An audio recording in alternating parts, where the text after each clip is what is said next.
د امریکا غږ آشنا تلویزیون د خبري خبرونې سرټیکی د افغانستان په اړه د ملګرو ملتونو د امنیت شورا د بیړنۍ ناستې د دایرولو غوښتنه د مصالحې د عالی شورا مشر ډاکټر عبدالله نن په دوحه کې د سیمایي هیوادونو یوې ناستې کې د افغانستان په اړه د ملګرو ملتونو د امنیت شورا د یوې بیړنۍ ناستې د دایرولو غوښتنه کړې د ټرویکا پلس د تیرې ورځې ناستې کې د افغانستان د اسلامي جمهوریت او د طالبانو استازو یو بل په روان وضعیت ګرم کړی دي خو بل خوا بشري مرستو په چارو کې د ملګرو ملتونو د همغږۍ دفتر ویلي چې جګړو او ناامنیو په ټول افغانستان کې کابو 390 زره افغانان د خپل مینو پرې خودو ته اړ کړي امریکا د دریم اضافي واکسین د منظورولو په درشل کې په دې هیواد کې د کورونا وایروس د دویمې بڼې ډیلټا د چټک خپرېدو ستونزه هم روانه ده او په آخر کې په ترکیه کې د افغان مهاجرینو د وضعیت په تړاو د هغوی د ستونزو او په هیواد کې د وروستیو حالاتو په اړه خبرګون هم واورو هیله ده د خبرونې تر پای موږ سره اوسئ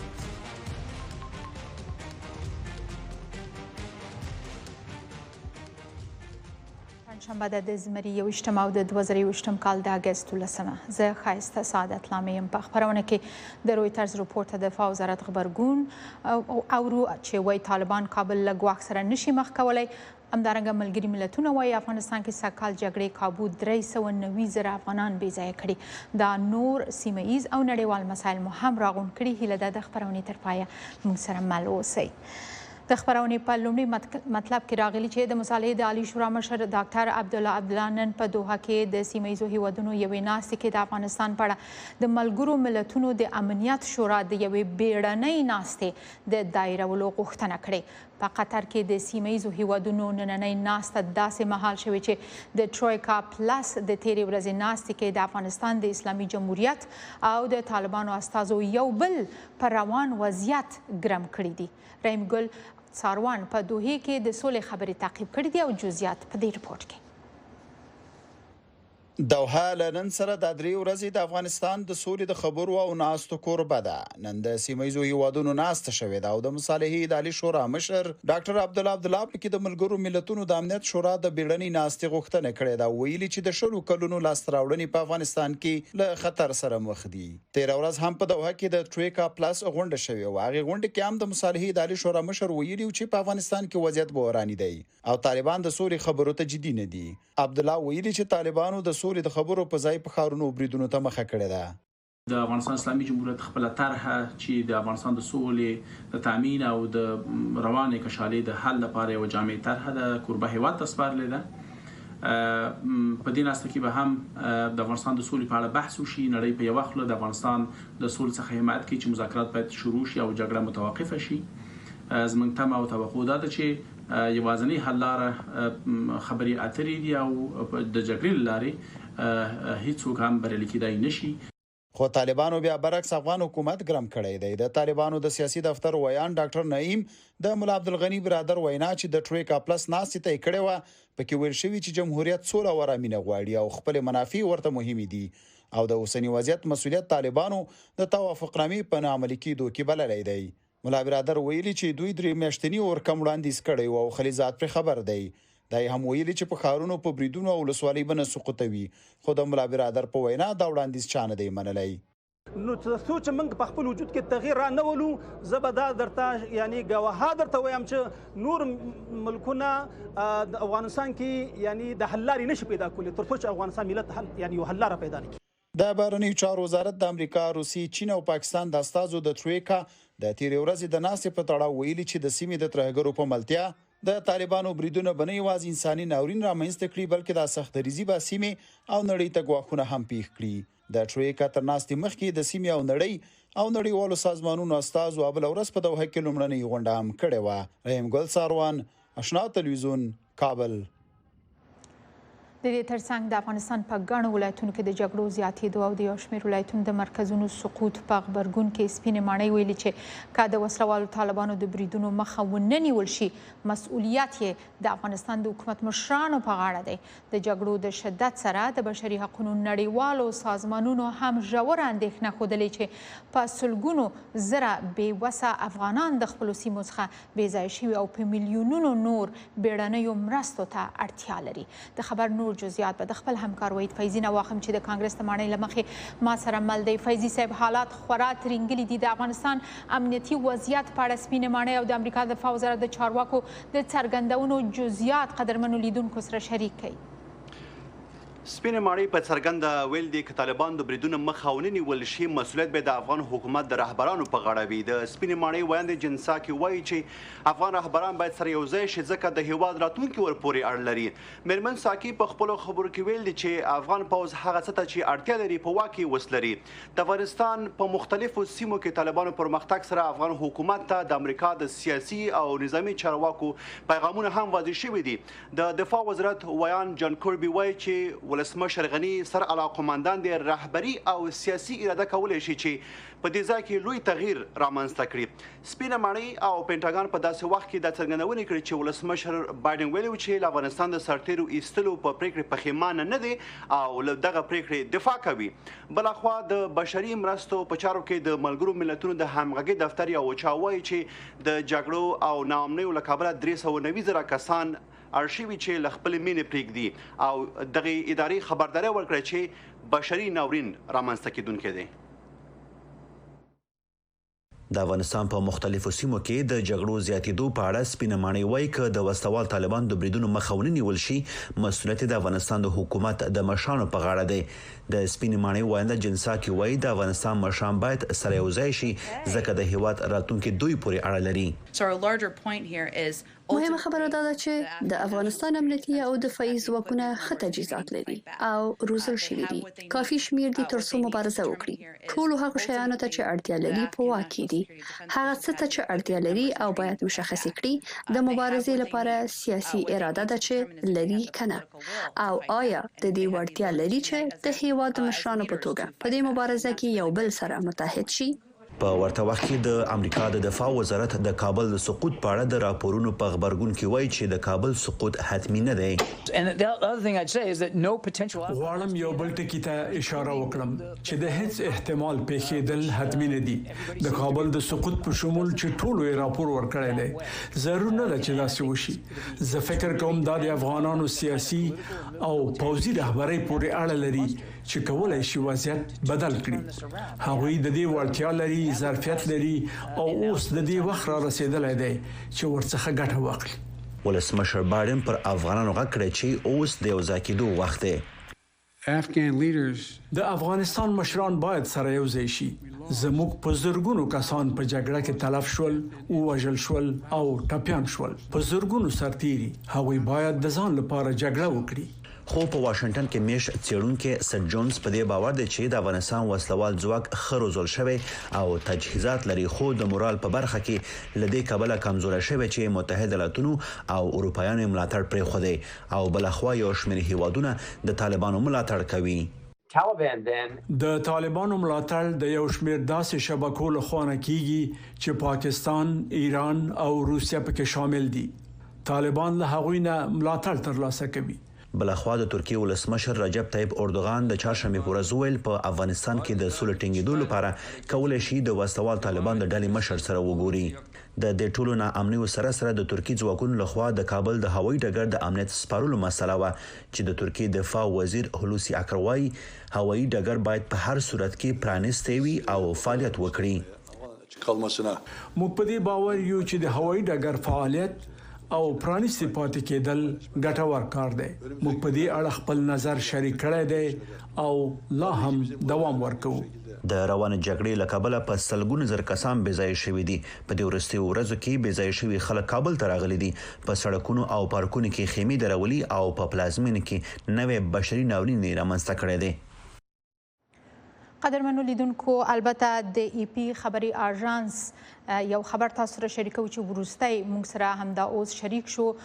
دغه اژانس د یو امریکایي چارواکي له قوله لیکلي دي چې امریکایي چارواکي پلان لري چې کابل ته نور امریکایي پوځیان یوازې د سفارت څخه د سفارت د غړو د خوندي بیرته ایستلو په مقصد ورولېږي دغه چارواکي د خپل نوم د نه ښودلو په شرط دا خبره کړې ده چې د دغه خبر نور جزئیات به تاسو سره وروسته شریک کاندو د دې نه وړاندې د بشري مرستو په چارو کې د ملګرو ملتونو د همغږۍ دفتر اوچا بیا وایي چې جګړو او ناامنیو په ټول افغانستان کې کابو 390,000 افغانان د خپلو مینو پرېښودلو ته اړ کړي دي دغه دفتر ویلي چې د سازمانونو اړوندو ډلو په مختلفو سیمو کې لسګونه زره کسان تشخیص کړي چې له جګړو تښتېدلي دي او بیړنیو مرستو ته اړتیا لري زیاتره خلک کابل او نورو لویو ښارونو ته ځي تر څو له جګړو او نورو ګواښونو څخه خوندي شي د 2020 د جولای له پیل څخه د اګست تر 5مې پورې بشر دوستانه ټولنو څه باندې 5800 کورنۍ بې ځایه شوي البته کورنۍ چې کابل ته راغلي دي دوی دغه خبر تایید کړی دی the ability of the United Nations and د ملګرو ملتونو او سیمایي غیر دولتي مؤسسو پاتې کېدل او د خدماتو رسولو وړتیا د داخلو اړخونو لخوا د بیوروکراتیک خنډونو لیکولو د کارکونکو خوندیتوب او په سمدستي توګه د اضافي مالی مرستو راټولولو پورې اړه لري د بشري مرستو په برخه کې د 1.3 میلیارډ ډالرو پلان شوی پیسو څخه یوازې 38% پوره شوي او لا هم د 800 میلیون ډالرو کمې لیدل کیږي د اوچا د معلوماتو پر اساس د جګړو له امله په کابل کې میشتو بې ځایه شویو کډوالو سره د خوړو د کور د اړتیاو وسایلو روغتیایي کڅوړو او نورو توکیو مرستې تر اوسه شوي دي بل پلو یونیسف وایي چې د روان 2021 کال په شپږو میاشتو کې په افغانستان کې لږ تر لږه 1500 ماشومان وژل شوي دي له 1400 زیات ټپیان شوي دي چې په افغانستان کې د یونیسف د مطبوعاتو د څانګې مشرې سامورت وحید فیضي سره په مرکې کې خبرداری ورکړی چې که جګړه همداسې روانه وي او دوام ومومي د ملکي تلفاتو په تیره د ماشومانو مرګ ژوبله به لا نوره هم زیاته شي په افغانستان کې په روان ناورین کې د ماشومان د مرګ ژوبلې په اړه د یونیسف موندنې څه دي تاسو پوهیږئ چې له زیات وخت راهیسې افغانستان د ځمکې پر سر د ماشومانو لپاره بد هیواد دی خو په تیرو 2 ساعتونو کې وضعیت لا هم پسې خراب شوی دی موږ پوهیږو چې 22 ماشومان وژل شوي او 116 نور ټپیان دي موږ فکر کوو چې بیلابیل اټکل شوي ریپورتونه هر وخت راځي موږ هڅه کوو چې تایید کړو موږ تمه لرو چې دا شمیرې به زیاتې شي دا ارقام د 2021 کال نیمایي پورې اړه لري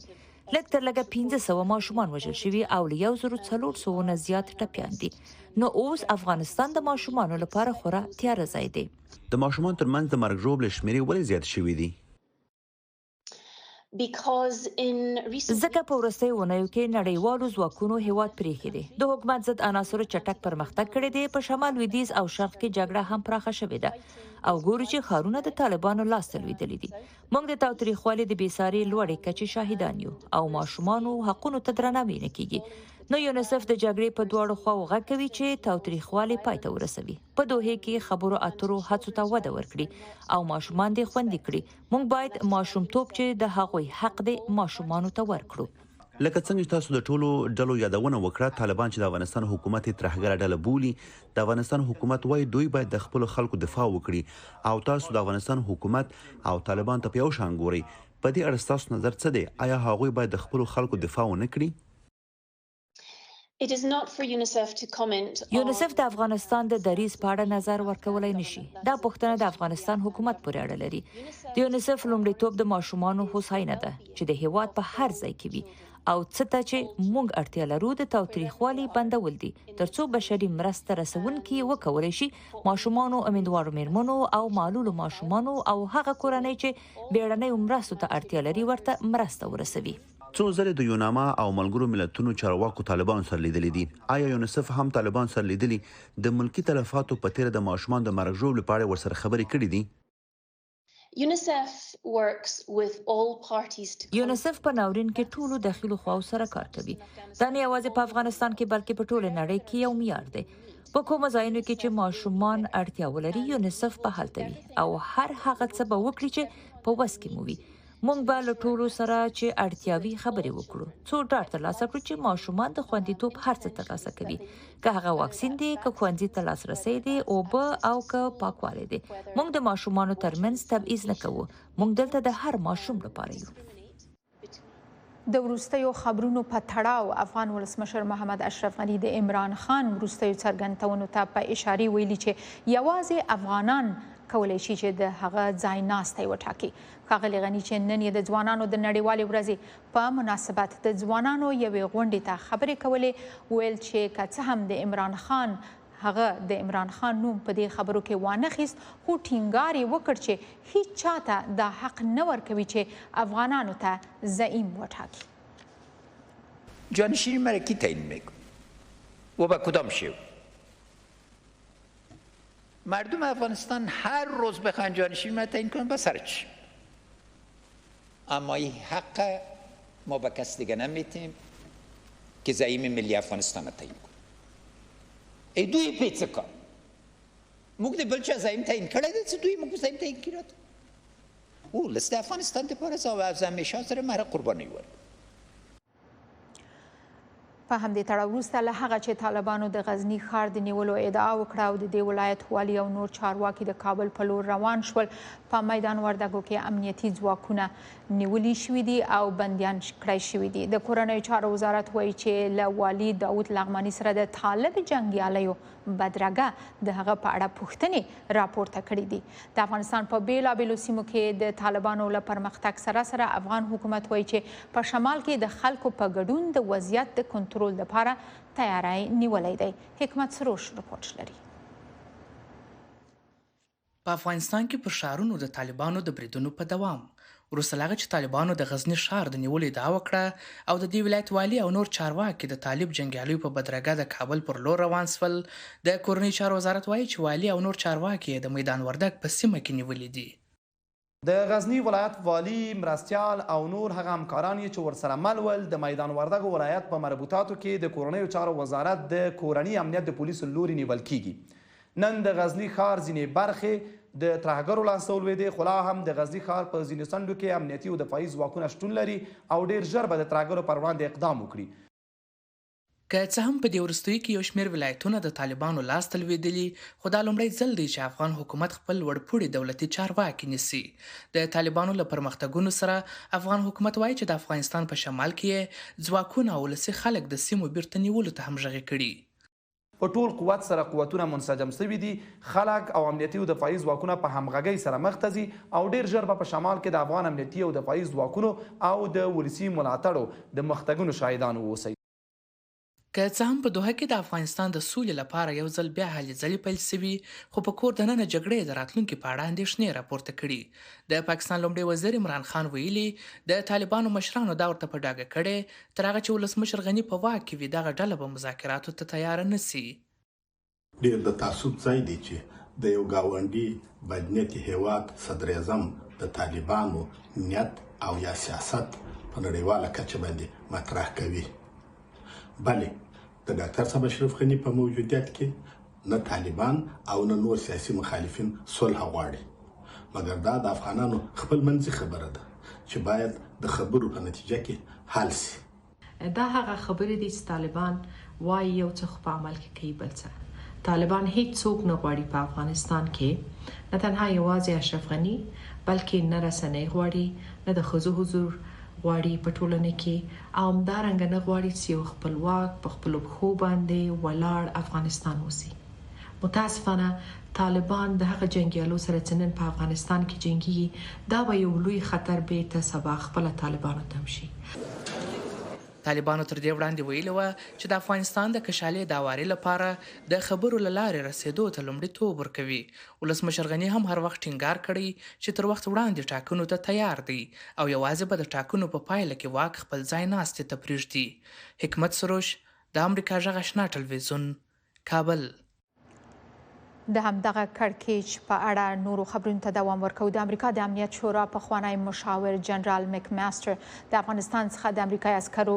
راوتل زده شوي درسونه او پایلې د دغه عنوان لاندې نن د ولسن په څېړنیز مرکز کې خبرې وکړې. ویل چې هغه څه چې په دې وروستیو کې په افغانستان کې د جګړې په ډګر کې رامنځته شو د هغو لامل د امریکا لخوا د طالبانو او امریکا ترمنځ د سولې موافقې ته درناوی، د طالبانو د بندیانو د آزادولو په ګډون طالبانو ته امتیازات ورکول وو او د طالبانو لخوا دغه لوزنامې ته د درناوي نه کول وو. Now we're honoring a peace agreement that actually was only gained after concession. موږ د طالبانو سره د سولې تړون ته درناوی کولو، خو طالبانو یو په بل پسې له موږ نه امتیازات اخیستل. موږ له هغوی نه د وربند غوښتنه نه کوله. د افغانستان حکومت دې ته اړ کړی شو چې د طالبانو 15,000 بندیان چې د نړۍ پر مخ د شریرو خلکو په جمله کې ول خوشي کړي. هغوی طالبان بیرته په پښو ودرول. په ورته وخت کې طالبانو د ډلهیزو قتلونو بریدونو ته دوام ورکړ. طالبانو له پاکستان، ایران او نورو ځایونو څخه خپل جنگیالي د دغو ښارونو څنډو ته راجمع کول او وسلې انبارولې او موږ څه کول؟ هیڅ هم نه. You have to be on the ground. You have to be able to. په موجوده وخت کې په کار د هلته د خلکو د خوندیتوب لپاره پوز موجود وي. دا ځکه چې همدا عام خلک د ترهګرو د اعمالو زیان او تاوان ګالي. جګړې په دې سره چې یو اړخ له جګړې نه لاس واخلي پای ته نه رسیږي. طالبانو او القاعده خپل شاوخوا ته ونه کتل چې وایي امریکایان نشته نو نور به جګړه نه کوو. جنرال میک ماستر خبرداری ورکړ چې د افغانستان د حالاتو ناوړه اغیزې به یوازې تر افغانستان پاتې نشي، بلکې د دې نه وړاندې به نړیوالې شي. تروریستي ډلې به قوي او بشري او سیاسي ناورینونه به نړیوال شي او نړۍ به افغانستان څخه د امریکا په لاس سر کېدو له امله تر ډیرو کلونو پورې قیمت ورکړي. د دې ترڅنګ په افغانستان کې د طالبانو د وروستیو نظامي پرمختګونو وروسته خبریالانو ته هم د خطر له ویرې څه باندې نوي رسنۍ، البته نوي رسنۍ تړل شوي دي. ډیری دغه رسنۍ د هیواد په جنوب لویدیځ کې دي چې چارواکي او خبریالان وایي یوازې په هلمند کې 12 رادیوګانې او 4 تلویزیونونه د جګړې له امله تړل شوي. په هلمند کې د سکون رادیو بنسټګر صفت الله زاهدي ویلي چې په هغه ولایت کې د جګړې له امله د سکون رادیو دفتر سخت زیانمن شوی دی. یو بل آزاد خبریال عزیز احمد شریفي چې په هلمند کې کار کړی امریکا غږ ته ویل چې خبریالان په خپل سفر او فعالیتونو کې هم له محدودیتونو سره مخ دي او تر څو چې له طالبانو سره هماهنګي نه وي کړې نورو ولسوالیو ته نشي تللی. د دې ترڅنګ د اګست په 9 طالبانو د غرغښ تلویزیون یو خبریال نعمت الله همت په لښکرګاه کې د هغه له کوره تښتولی او تر اوسه یې نه دی راخوشي کړی. د افغانستان او نړۍ په اړه تازه خبرونه، سیاسي تحولات او وړاندې څېړنې، د پیښو کره کتنه او ژوره څېړنه، د امریکا غږ آشنا تلویزیون د تازه خبرونو او جامع راپورونو موثقه منبع. اوس هم په نورو هیوادونو کې په داسې حال کې چې کورنۍ د طالبانو د راتګ لوري په هیواد کې دننه یعنې په افغانستان کې په تېښته کې دي او بې ځایه شوي دي. د افغانستان نه بهر هم په ترکیې کې افغان مهاجرین اندېښنه څرګندوي او وایي که څه هم د حتمي مرګ څخه په تېښتې بریالي شوي خو اوس د یوې ناڅرګندې او خطرناکې راتلونکې سره مخ دي. د نارینهو میرمنو او ماشومانو جسدونه د ترکیې په سرحدي ښار بان کې چې د غیر قانوني مهاجرینو لپاره مهمه قاچاقي لاره ګڼل کیږي موندل شوي. دوی غوښتل چې ځانونه ترکیې ته ورسوي چې پر لارې په سمندر کې بیړۍ ساحل ته تر رسیدو مخکې ډوبه شوه. په داسې حال کې چې طالبان په هیواد کې دننه ښارونه او کلي نیسي، کورنۍ ځانونه سرحدي سیمو ته رسوي او زیات شمېر یې هڅه کوي چې د ایران څخه په تېرېدو بیا په ترکیې کې پناه ترلاسه کړي. دوی وایي د طالبانو تر واک لاندې سیمو کې هر هغه څوک چې د افغان حکومت سره یې تړاو درلود یا یې هم د بهرنۍ کمپنۍ سره کار کړی وي او یا هم د هزارهګانو پر اقلیتي ډلو پورې اړه ولري نو د وژل کېدو خطر سره مخ دي. خو په ترکیه کې کورنۍ قانوني وضعیت ته روښانه لاره او بشردوستانه مرستو ته لاسرسی نه لري. د لارې په اوږدو کې د کړاوونو نه وروسته په ترکیه کې هم د نیول کېدو، وهل کېدو او بدو شرایطو سره مخ دي او ډېری په مشکلاتو ترکیه ته تر رسیدو وروسته هم بیرته له هغه هیواده شړل کیږي. بل پلو د هند په شمالي ایالت اتر پردیش کې د سختو بارانونو له امله سیلابونه بهیدلي او د څه باندې 9 میلیونو کسانو د ژوند چارې له خنډونو سره مخ کړي دي. د مرستندوی برخې ایالتي مشر رنویر سنگ ویلي چې د بارانونو او سیلابونو په نتیجه کې له 1200 نه زیات کلي د اوبو لاندې شوي او خلک مجبوره شوي چې د دولت لخوا جوړ شوي مرستندویه کمپونو ته پناه یوسي. د اتر پردیش ایالت د 15 ولسوالیو څخه په 11 کې ډیر زیات بارانونه اوریدلي دي او حکومت په ټول ایالت کې 940 مرستندویه کمپونه جوړ کړي چې خلک پکې پناه واخلي. د هند د هوا پیژندنې ادارې پیشبیني کړې ده چې په راتلونکو څو ورځو کې به بیا هم په اتر پردیش کې بارانونه وورېږي.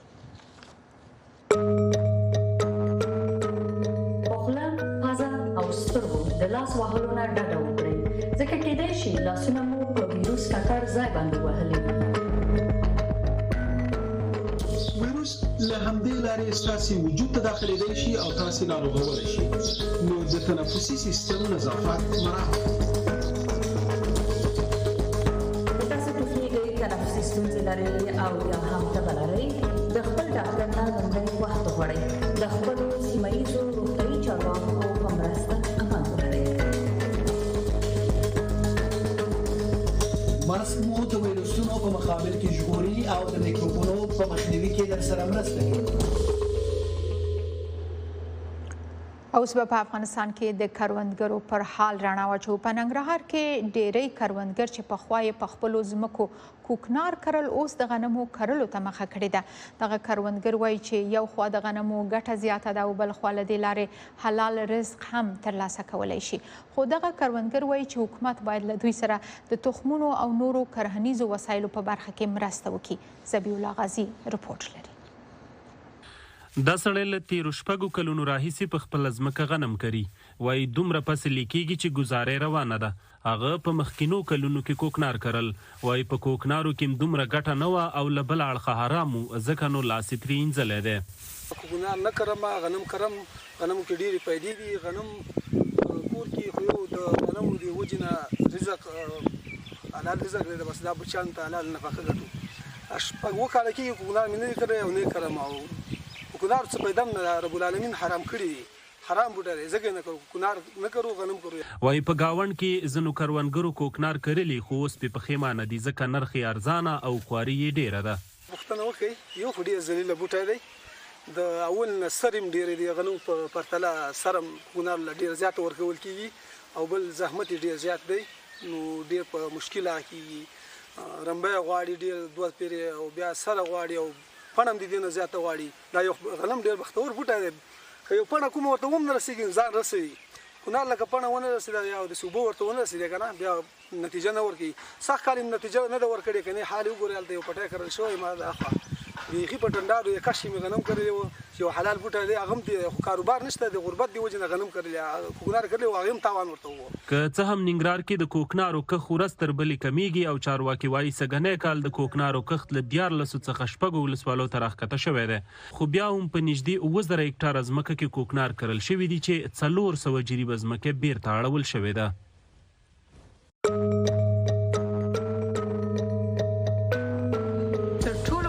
چې اول یا خو خپل لاسونه په اوبو او صابون پرېمنځئ او یا یې هم په ضد عفوني مایع باندې پاک کړئ.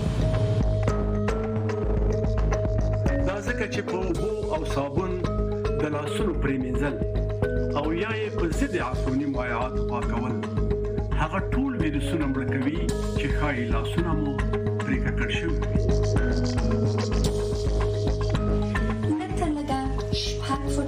یا یو متر واټن له هر چا نه چې ټوخیږي او یا پرنجېږي